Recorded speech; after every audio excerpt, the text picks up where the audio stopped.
Do you feel like you are living in Groundhog Day as you're trying to conceive, where month after month, nothing seems to be working? Maybe you're told all your labs look normal, yet things still haven't happened. Or perhaps you have a diagnosis, but treatments still haven't been successful. Have you experienced multiple losses, embryos that never made it, failed transfers, and you are feeling like this is never going to happen? On today's episode, I have the pleasure of sitting down with Gabriela Rosa, a Harvard-awarded fertility specialist who is going to tell you exactly what to do if you are losing hope. Welcome to your journey to fertility. This is the podcast that blends science with spirit to give you all the tools you need as you navigate your fertility journey. I'm your host, Jennifer Edmonds, and for the last 15 years, I've been helping women on their journeys to motherhood and beyond. I believe that combining the latest scientific research along with the best energetic and mindset practices will help you to avoid putting your life on hold and bring you closer to your baby. Each week, you'll learn ways to support your fertility and trust your body so that you can stop stressing that you'll never have your baby and finally walk your path to motherhood. This is the Your Journey to Fertility podcast.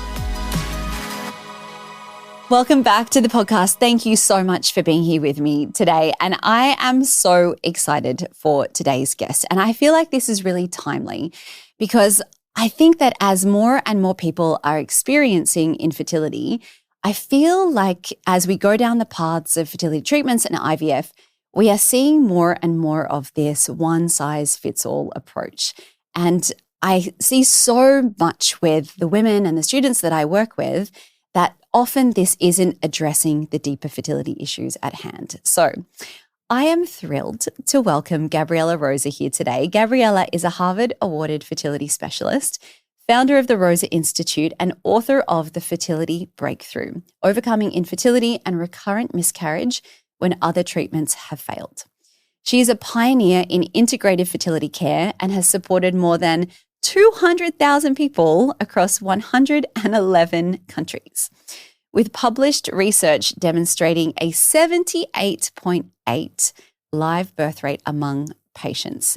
Can we just say that again? A 78.8% live birth rate with the women that she works with in her signature program, even after years of infertility, recurrent miscarriage, and failed treatments. Okay, wow, Gabriela, how is that for a bio? Welcome to the podcast. Thank you for being here. Thank you. Thank you for having me. It's lovely to be here. I normally do podcasts in so many different settings, and it's lovely to actually be in person. So Isn't it? There's something so much more personable about like being here, and we're not talking over the top of each other, and there's no tech dramas, and so excited for this conversation today. Can we start by learning a little bit about the work that you do, and how did you come to do this kind of work?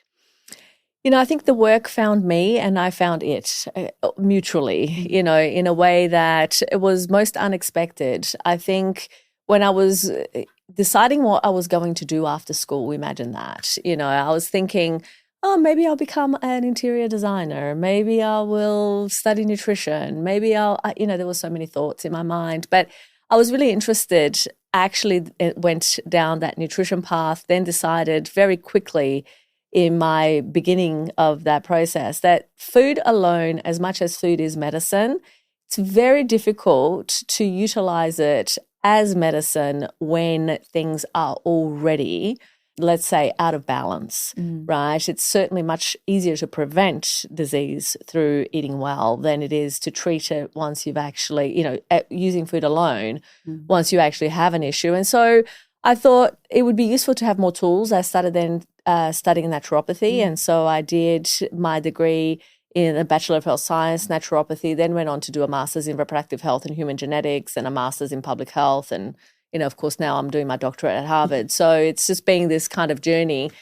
And I think throughout it, starting out as a naturopathic practitioner, seeing patients and particularly focused on women's health and just general well-being was the basis of where I started. I decided that I wanted to, really focus on the idea of helping people create healthy babies and make the world a better place, one healthier baby at a time. I was that naive. I have to say, I still feel this delusion on a daily basis that is the work. that we all do in terms of like when we're helping bring healthy babies into the world, there is that aspect of, hopefully bettering it. And we certainly need it, but right about now.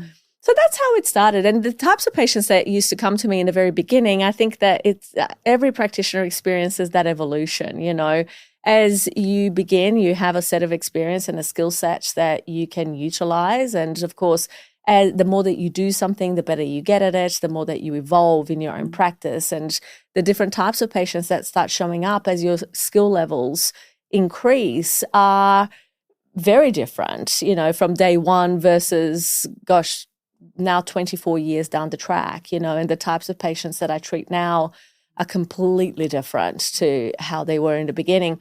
But I would say that for the first 10 years, my focus was more on preconception preparation, preconception healthcare. And at about that kind of 15-year mark, it really flipped to, and there were two patients that made that happen, because there was one person who came to me. She was referred by someone who I knew or who knew of my work. And she had been trying for 10 years to conceive, and she had done multiple failed IVF cycles. And she was at the stage where she was like, okay, you know what? This is it. I'm not going to try anymore. After this, I'm going to do one last cycle. If that doesn't work, I'm going to change the book entirely, not write a new chapter. It's like, okay, we're going to close that book, put it down, and start a new one. And it was really interesting, because at that point, I still hadn't treated somebody who, like, I had treated people with maybe 2 years of infertility and, with maybe a couple of miscarriages, but not a 10-year long-standing period of infertility. And so my conversation with her went very much like, I don't know that I can help you, and she goes, well, I think that I was referred here for a reason, and and I just want to be healthier anyway. So if it doesn't work, it doesn't work. And I'm like, okay, well, you kind of convinced me. Let's go. Let's do the work. Exactly. And that was really a shift in my own mindset, because I was like, I wasn't actually doing what I was going to be doing to help her get pregnant. It was just to help her be healthier, And so for me, that was kind of like an interesting shift. And also the fact that her attitude was, if it doesn't work, it doesn't work. It felt like there was very little pressure. Long story short, I treated both her and her husband, and they ended up conceiving naturally for the first time in their life 4 months later. And so at that point, I was, I'm not sure if this is it. Like, this seems like a big coincidence. Lovely. I'm great, very happy that they have had this experience, but I'm not sure that this is what did it, And so then fast forward a couple of months later, I get another couple step into my office. And at this point, I had a bricks and mortar clinic. So it was literally physical. Like, now we treat patients all over the world. And so it's very different as well. But back then it was like I was sitting in front of them, and this couple comes in, and the husband practically was dragging his wife there. She did not want to be there. After 19 years of infertility, I could understand her. I was like, wow. I don't know that I would want to be doing this, 19 years later. But he was very adamant. She was then kind of, look, and she was not a acquiescing type. She was really kind of pissed off that she had to be there, and she made it very clear. And it was really funny, because I at one point had to say, listen, if you don't want my help, like, that's okay, but I just helped this couple, and maybe, making you healthier could be helpful and beneficial. And he was like, let's do this. And she was like, yeah, fine, I'll do it. But this is the very last time I'm doing anything. And I'm like, oh, do I really want to get into this one? And so long story short, we did. And a few months later, 5 months or something, they were pregnant for the first time ever, naturally. And at that point, there were two things that happened that I thought, this is interesting. One, maybe it was still a coincidence. Who knows? Like, 2 coincidences in a row. Yeah, okay, it's possible. But I also felt that there was a really interesting energetic piece for me of treating people who basically were at the point where they really just wanted to be healthier, and they were kind of at that point in their life and their journey that if it happened, it happened. If it didn't, it didn't. So there wasn't the desperation, the sense of like, I have to do this and I have to make this work, because if I don't, I'm going to die, or it's the end of my life, which a lot of times this journey brings us to that feeling and that level of despair, which I had already experienced a lot of in my clinical practice up until that point. And even for me, it was tiring. At about 15 years down the track, you're kind of going like, okay, wow, this is a lot, And I like that energy. And so at that point, I thought, you know what, I'd really be interested to see, because I really like how these people engage in the process. It'd be interesting to see if this helps other people who have been trying for 2 years or more. And at that point, I made the decision to only take on people who were trying for 2 years or more, or had experienced recurrent miscarriage, or had experienced multiple failed treatments and nothing had worked. Because in my mind, it was like, look, either something is going to help them have a baby or it's not, and they're going to be healthier and be able to process their emotions around their journey and know that they've done everything they possibly could, rather than live with the thought or feeling or regret of not doing something and have to, when they're 90, sitting on their porch in their rocking chair, looking back at their life, telling themselves the story of, what if I had done everything that I could at that time? So that was what appealed to me, and that shifted, that kind of prompted a change in my own practice that then made, a complete difference in how I engage with patients and the types of patients I engaged with and where I engaged with them as well, because at that point it had everything coincided or kind of what is the word that I'm looking for? Oh my God. It all kind of came into the same, like I am looking for a particular word and I will find it. Coalesced, not exactly the word I was looking for, but anyway, things kind of came together in the sense that I had my first son, and it became a situation that I could no longer see 60 patient hours a week, because that's what I was doing for several years. Like literally I used to start at 6 a.m. and finish at, 5 p.m. And that was 6 days a week. And then, of course, with a newborn child and you're not sleeping and you're trying to kind of like still remember what is your name, because my son never slept, I had to think about how I would do things differently. And that all happened at the same time. And so in a very long answer to your question, that's how it started and that's how it's going. And that's how the program has evolved from there. Yeah. So it was really interesting. Thank you for sharing that. What you touched on is the thing that I think Western medicine completely misses. And that is how do we make the person healthier and the baby healthier and the person's life easier in the process. That is where I find these more integrative approaches really, really have a huge impact, because like you said, I'm sure so many people can relate to this. Like it feels like it's the end of the world. Like you are in a place where you're ready to jump off a cliff because you're so miserable trying to have a baby. And we don't want to be starting a family from that place. Yeah. So I think there is so much value in what you said there. Well, there's a really interesting piece of research that kind of put this in perspective for me, where essentially the researchers were talking about that in their findings, they found that 20% of women would prefer to be paralyzed than infertile. I can relate to that. So it's just the sheer impact of the trauma, the emotional component of infertility is massive. And the problem about it is that it doesn't just go away after you have a baby. It doesn't just go away after, you stop trying. It's something that you then carry through with you as part of your story for such a long time, And so I think that there is a lot to be said for managing those feelings and emotions along the journey, and also understanding that sometimes, even if things haven't necessarily gone to the plan that you had, it doesn't necessarily mean that it can't happen in another way. And sometimes being open to different avenues and ability to look at things from different perspectives can also be very helpful. Thank you for mentioning that.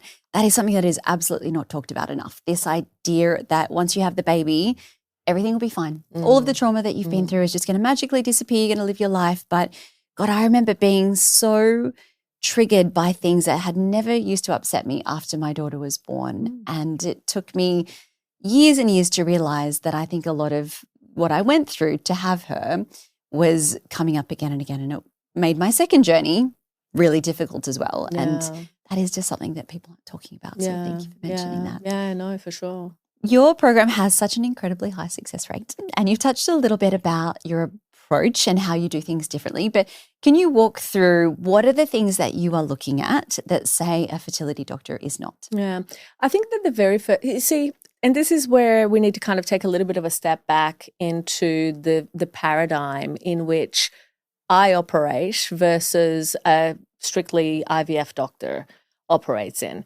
IVF doctors operate within the scope and, of course, the paradigm of the healthcare system of the country that they're in, right? So if it's a universal healthcare system like Australia, Canada, UK, then obviously there's going to be a set of parameters and guidelines upon which or within which they operate. If they operate in the United States, it's a little bit more like the Wild West, and that's going to be it's privatized. It's highly competitive, but at the same time, it's very profit driven. And so, whereas in universal healthcare systems, you have this acknowledgement that, okay, fertility care is part of public health. And therefore, if you meet certain criteria, we will subsidize some treatment. You have to really jump through, kind of guideline hoops to be able to actually qualify. And if you've had one child, like for example, in the UK, if you've had one child, you don't qualify for government support or subsidy. And so then it's a matter of having to decide, okay, well, how do I want to do this and where do I want to go and figure out what needs to happen? The problem with I guess, these operational procedural operations of working within the healthcare system is that you then have to follow every bit of guideline that is given to that doctor within that context. So, for example, if the guideline says that you can only test very deeply and comprehensively within the care of the healthcare system after 3 miscarriages, well, guess what? The doctor is not going to routinely step out of line because they are audited, and they're not going to say, okay, every woman that has had 1 miscarriage or potential miscarriage is going to be tested for these things. And then, of course, the patient suffers because the patient may, in fact, have a problem that needs to be identified and addressed. But the healthcare system doesn't really care about that, because when it comes to, the purview of public health is really how do we do the absolute minimum for the absolute greatest number of people, which, there's limited resources and limited funding. So you have to think that, okay, that makes sense to a certain extent. And the other aspect that happens is that in the general population, by 12 months, and this is why the infertility diagnosis is the way that it is, by 12 months, you have a 93.6% conception rate in the general population. Now, most people actually conceive without trying, which essentially means that if you have not conceived within that 12 months, well, then you are not most people, okay? And so then it becomes a situation that, okay, you need a different type of treatment and understanding about your specific situation, but the universal healthcare, so a universal healthcare system or a healthcare system in general doesn't account for that, because you're essentially having to utilize more resources for people who, do they really need it, is the question mark. You see, on a population level, fertility is very much a numbers game, okay? So it's very much a situation of most people conceive, don't have to worry about it. It's a matter of time. Good luck, better luck next time. Keep trying. Everything is normal.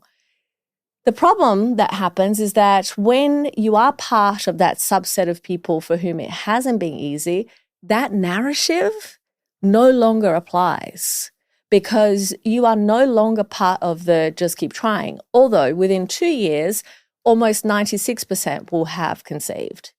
So if you happen to be part of the 4%, right, you are on your own, because you will go to a doctor and then you will be told, well, you probably need donor egg, And so then it becomes this really difficult, challenging situation, which is like, well, do I really? Or is it that there needs to be more investigations to understand what else is getting in the way and to really fully comprehensively address the issues at hand? So the reason that I'm saying this and the reason that this is important is because my approach is completely different to that approach because the people who come to me are paying out of pocket, right? Even though they will typically go and have their blood tests and, additional tests and everything else, because we will guide them and say, hey, listen, you need to speak to this person, you need to say these things, and you need to get these tests.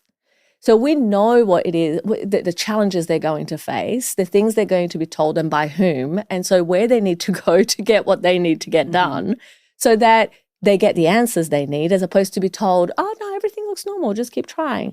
And you see, that narrative of everything looks normal, just keep trying happens because when somebody goes to a doctor to go and check, under the 12-month mark or even at the 12-month mark, to check if everything is okay, they are given, in terms of guidelines, what has to happen is that you have to have 4 tests given to you by your doctor.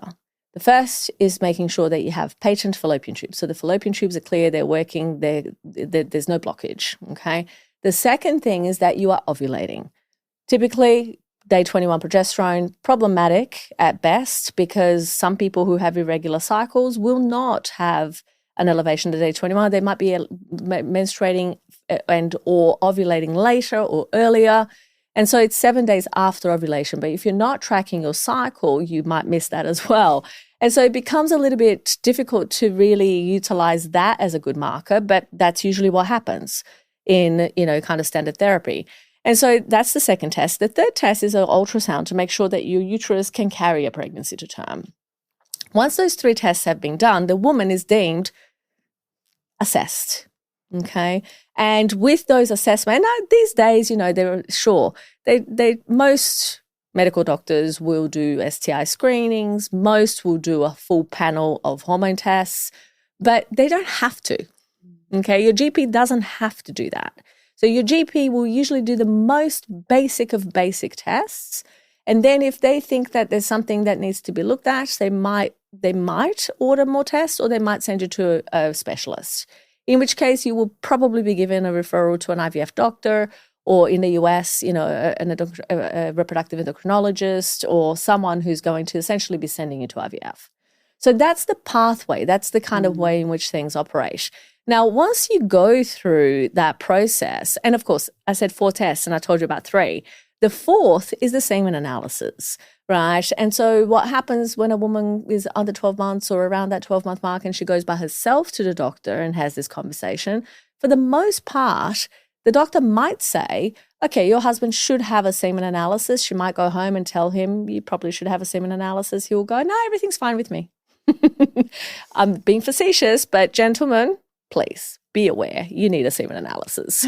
And so, it's one of those really interesting things that the onus really is put on the patient to keep trying. And that's essentially how it's happening. And therefore, what ends up happening when things don't work to plan is that people are then left to, okay, I've done all the things that I've been told to do. The next step obviously is IVF. You go and you start an IVF cycle, and there's research that shows that 29% of cycles that begin actually yield a live birth, 29%. And that's across all ages, which means that that's the high number.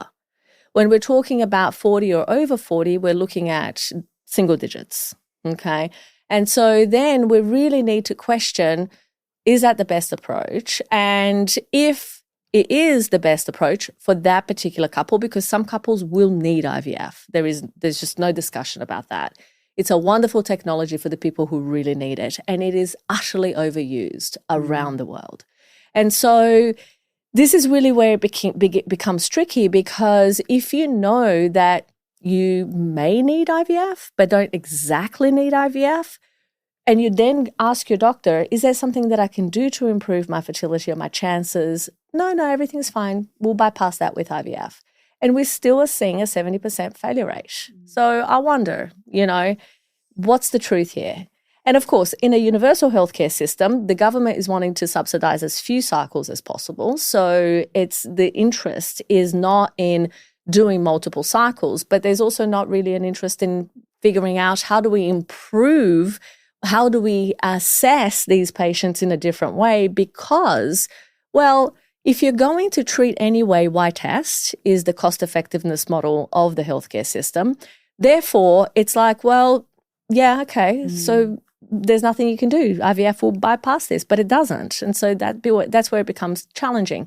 And then, of course, in other situations where you then come out of, the public healthcare system where you have subsidized cycles and you have to go into a private strategy and a private clinic to get cycles, it becomes very much a profit enterprise. And so it's like, well, if you can get, if you need, and there was a really interesting review that was published, 178,000 IVF cycles. And this was published in Human Reproduction, which is a very prestigious journal. And it showed that in that analysis, 8 cycles were needed to have close to an 80% live birth rate. 8 cycles. Now, if you are paying out of pocket $15,000 to $20,000 in the US, it's up to $30,000 US dollars. If you're paying out of pocket, can you really afford 8 cycles before a positive pregnancy test? Most people can't. And so what happens is that in a privatized scenario, if you need 8 cycles to have a baby, and people are willing to pay, do we really need to figure out how to decrease that to 5 or 3? Well, that's okay. If people will do 5, let them do 5. I know that it seems very skeptical, but there are many competing interests. And I think that that's the important thing that people need to understand. They need to go into the process with eyes wide open on, 1, how they advocate for themselves, 2, how they do the work of optimization prior to engaging in further treatment. And sometimes it's just not even necessary to go into further treatment because conception occurs spontaneously after the body is in a good place. So there's a we could be here for the whole day talking about this.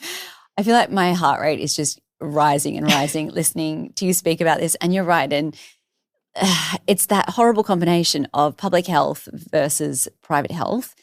And I feel like neither of them really on a bigger level have the patient's interest at heart. I think the individual doctors, that's not true. Exactly. The individual doctors, they care. They really care. They want, but you see, the individual doctors work for organizations that have shareholders, that have responsibilities to respond to. And therefore, it becomes that situation where whose interests really are being prioritized. And that is what we don't talk about enough. Thank you. If we are thinking about these basic tests that are run, I'm sure you see it over and over again. I'm not a doctor and I see it over and over again. My students will come to me like, oh, my husband, he had the semen analysis, or I had all of my hormone panel done and everything looks normal. So we're told we need to just keep trying, need to keep doing IVF cycles.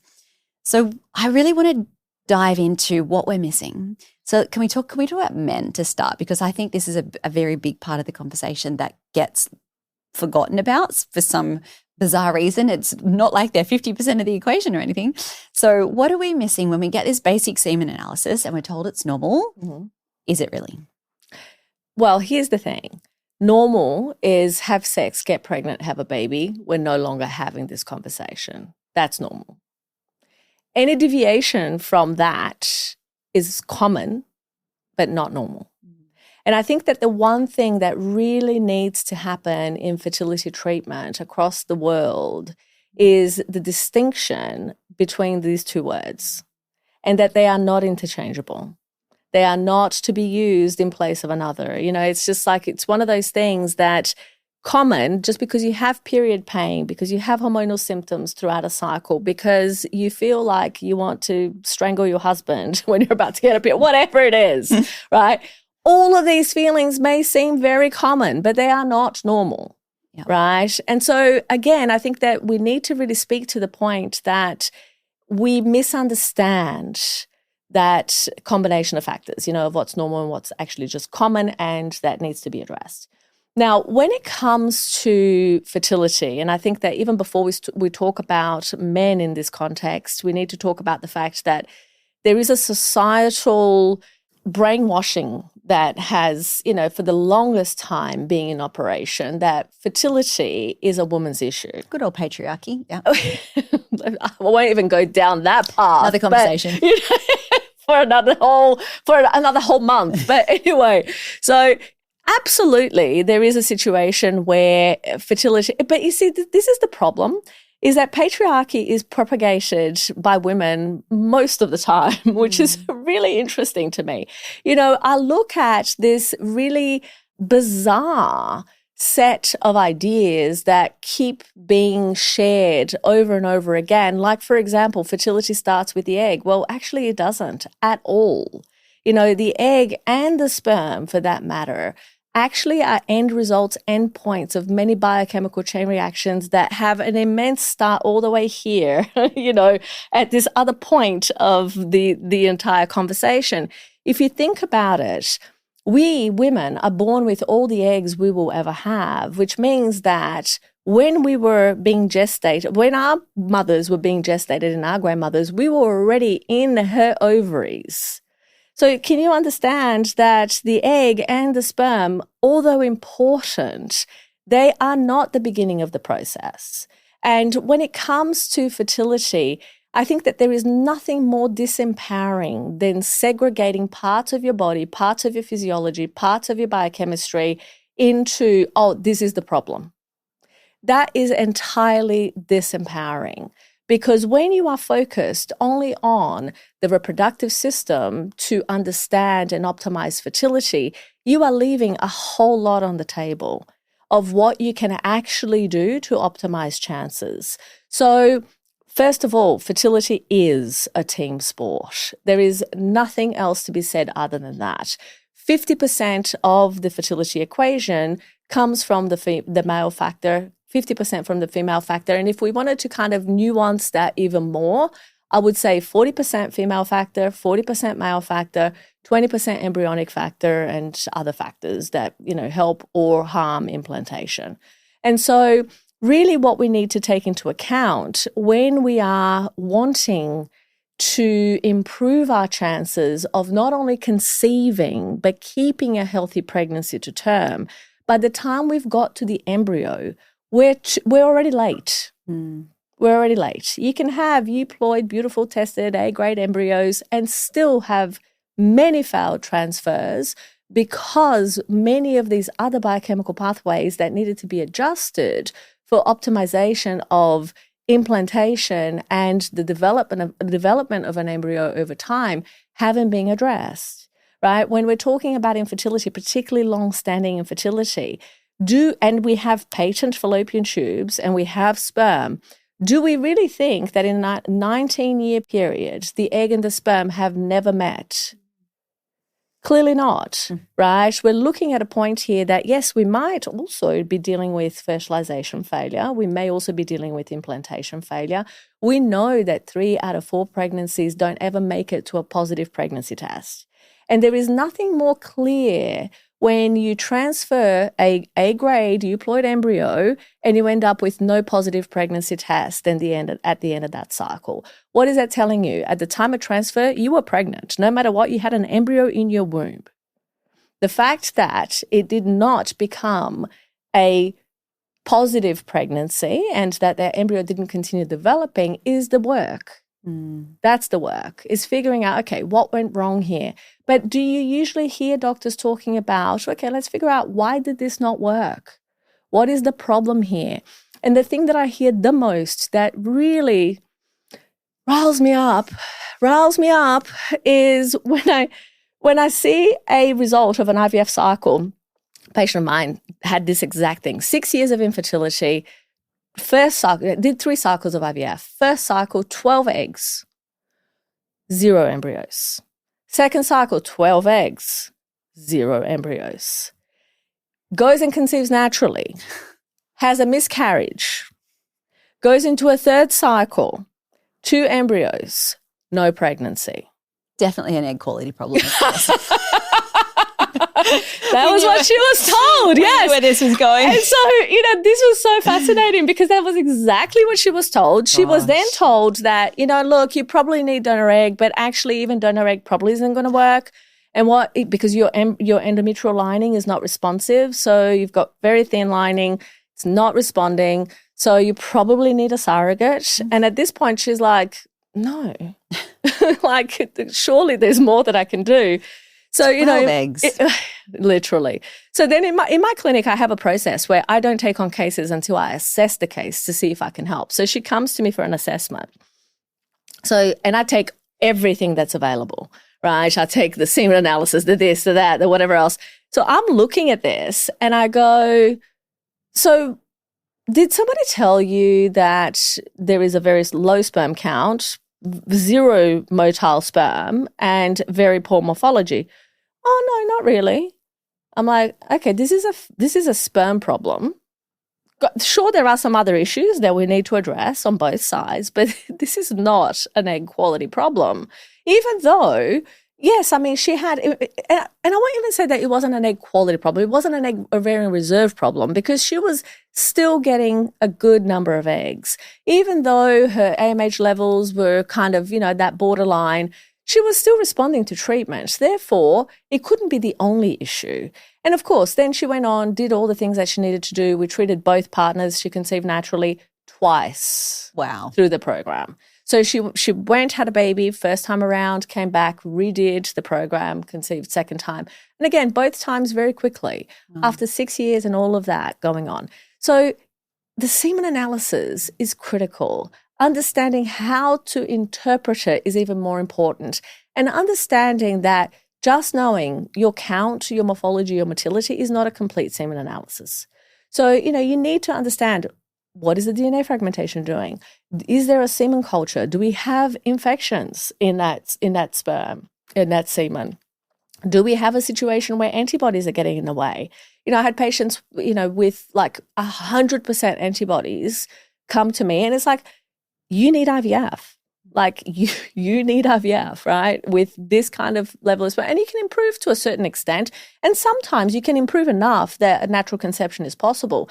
But there are things that happen in the deeper analysis of a semen analysis that really gives you much more understanding about what's going on. But if you're just going to a general lab, you're not going to get that nuance. And if you don't know what to ask for, because those other, more involved tests, let's put it that way, they are costly. They cost out of pocket. And most clinics, they won't do it just as a routine test. So, and then, of course, you have this situation where partners or men think that, no, everything's fine with me. They haven't had any tests, but everything's fine with them. And they won't go and do a semen analysis. And then it's like, well, how much do you want a baby? Because this is something that happens as well. Women are absolutely focused. They want to have a baby. They want their partner to do what it is that they need to do. The men drag their feet and don't do it, not because they necessarily can't do it. It's because they actually don't want to have a baby and they're not brave enough to say it. I've had so many couples over the years in that kind of situation, and it creates so many issues.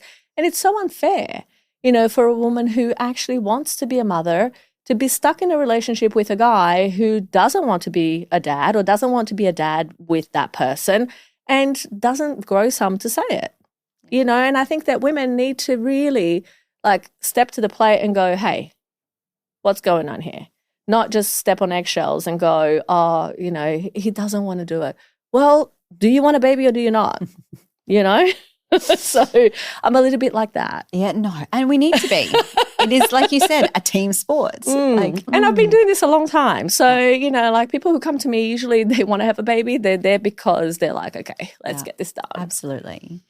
I think there is a general kind of assumption with a lot of women that if you're 40 or close to 40, you're going to need IVF straight away. And it's a bit, look at you rolling your eyes, it's a bit like the egg quality problem, isn't it?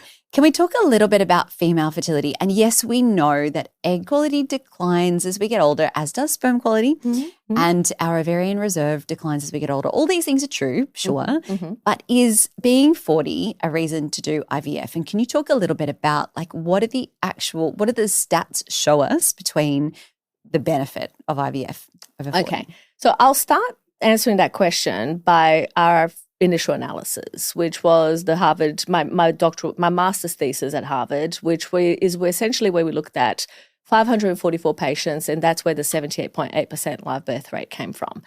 And in that study, the average age of females was over 38, plus or minus almost 4.3 or something like that, which meant that most of the women were close to the top of the range, were close to 43 years of age, okay? And so basically, and again, 47.7% out of the 78.8 actually conceived naturally. Wow. Before coming to treatment, almost 50% had experienced failed IVF cycles. 51.5% had experienced miscarriages. And what we saw after treatment was a miscarriage reduction to 13.5%, which is under the general population expectation of 15%, and the majority conceiving naturally. So my answer to this question is based on my data, which looks at, these very difficult, complex cases. The average number of years of infertility in that cohort was 4 years, plus or minus almost 3. And so, what do you think I think? No, being 40 is not a reason to use IVF.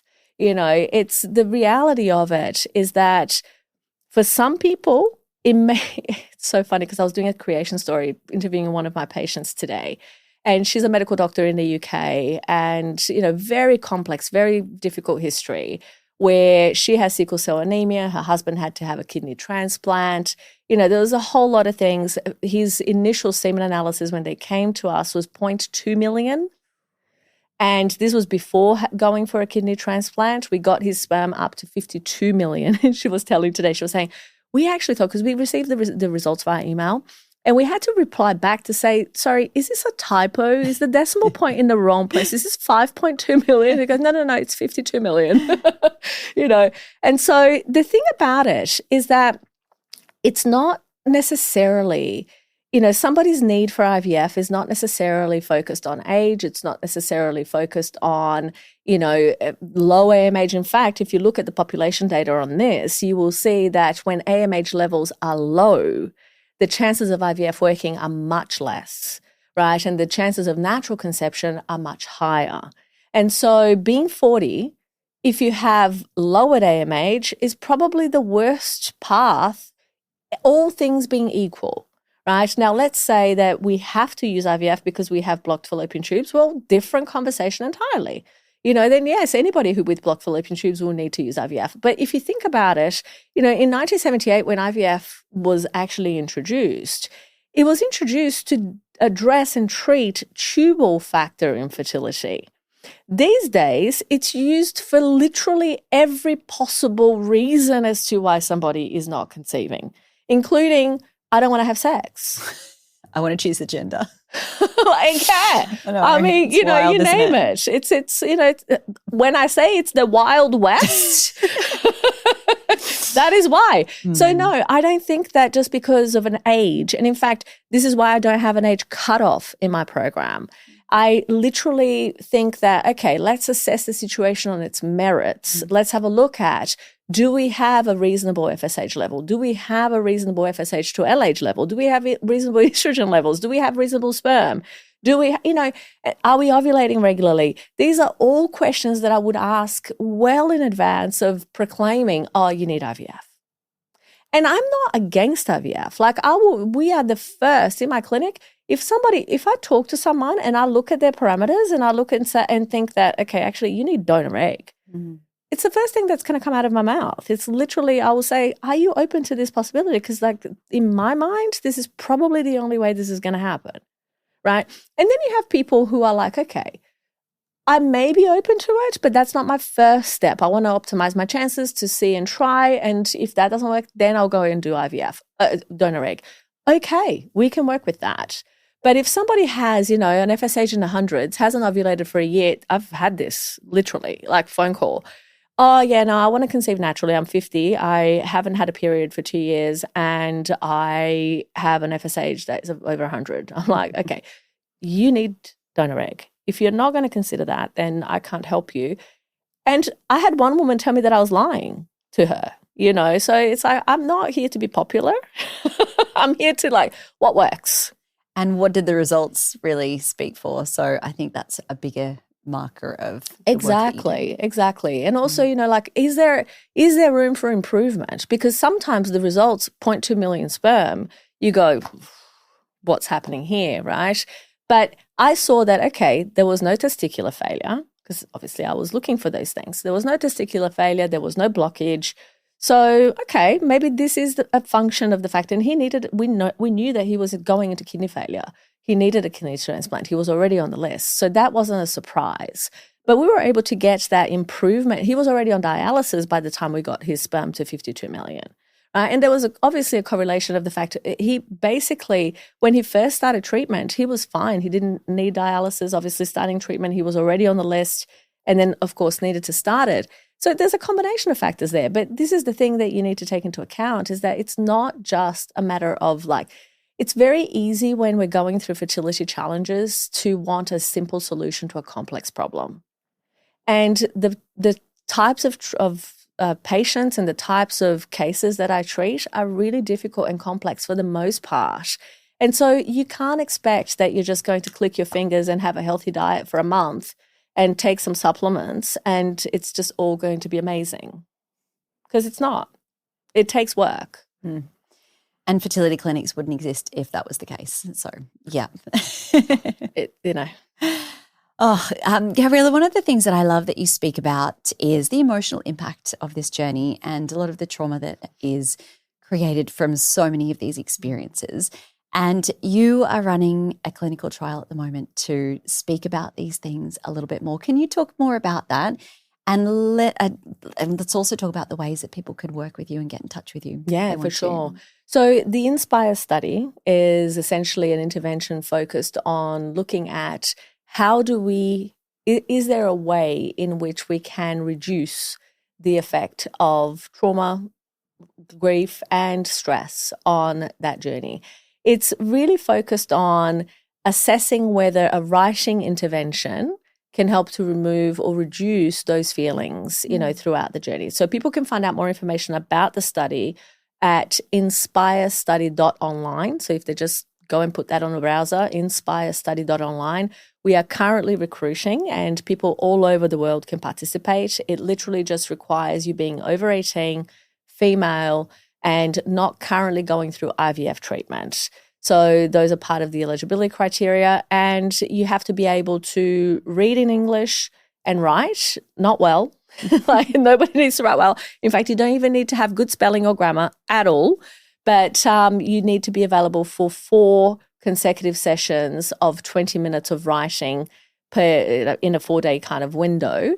And that's it. It's pretty simple. But we've seen some preliminary studies that have shown a very interesting impact on the reduction of feelings of grief and loss and trauma and stress.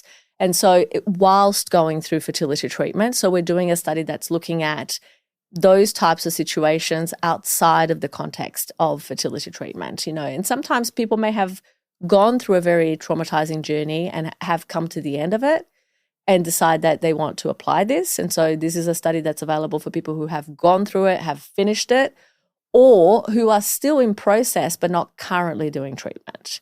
So that's essentially how that works. And in terms of working with my team and I, they can go to fertilitybreakthrough.com.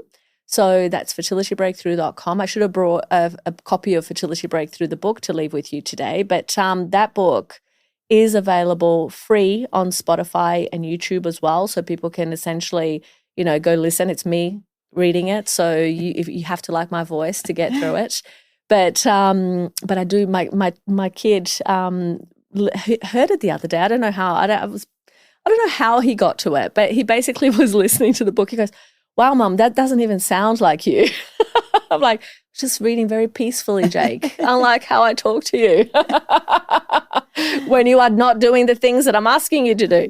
But, all jokes aside, that's essentially, a thing that people can access very easily from anywhere in the world. Thank you. And we will link up all of those in the show notes. So if people want to get in touch with you, they can just click straight below. Gabriela, thank you so much for being here. Thank you for the work that you do and everything that you are continuing to do for the world and for this community. Thank you so much. Thank you. Thank you for having me. It's a pleasure. Thank you for listening right to the end of this episode today. And I really hope that Gabriela, and especially through some of the stories that she has shared, has been able to offer you a little bit of hope as well. On the next episode of the podcast, and this is probably the most requested topic that I have been sent many, many times over, and that is how to navigate your friendships when you are trying to conceive. So I can't wait to have you back next week for that episode. But until then, I am sending you all my wishes as you continue your own journey to fertility. The most common thing I hear from students who are on their fertility journey is that the stress of trying to conceive has taken over their life. Your days end up being filled with endless appointments, navigating pregnancy announcements. You're trying to eat right, take all your supplements, and it is all you think about from the moment you wake up. I designed the Element Fertility Yoga course to support your body, your mind, and your mental health in 3 important ways: to synchronize your hormones, increase circulation and blood flow, and to help regulate your nervous system.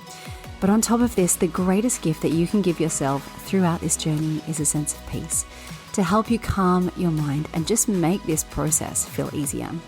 Every single one of my students tell me that this is the first thing they notice after starting a yoga, meditation, and breathwork practice. But on top of this, you have the amazing benefit of actually supporting and increasing your fertility.